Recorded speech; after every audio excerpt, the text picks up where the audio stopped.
There's an article that came out of UC San Diego. It's called Understanding the Efficacy of Phishing Training and Practice. I found the article and it was like 76 pages. And I was like, oh man. And I was just going to summarize, I ended up reading almost the whole thing.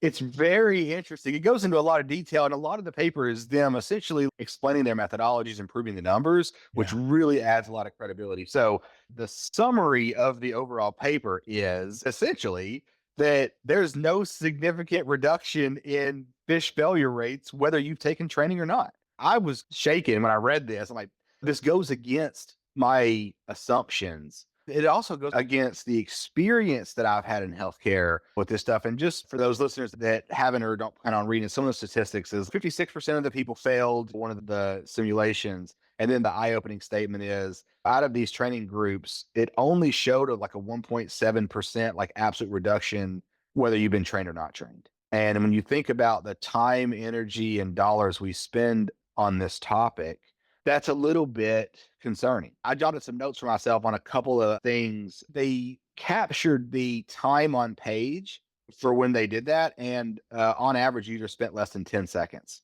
on that. But what they found is some users spent 90 seconds, and the users that spent 90 seconds did have a reduction.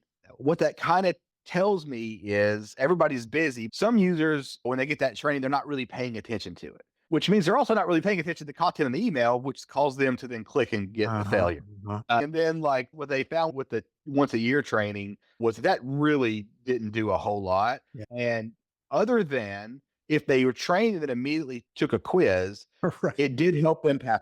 Yeah. It didn't help them with not clicking on phishing emails, but it did help them pass the 5-question quiz or whatever we all have to take as we do those things.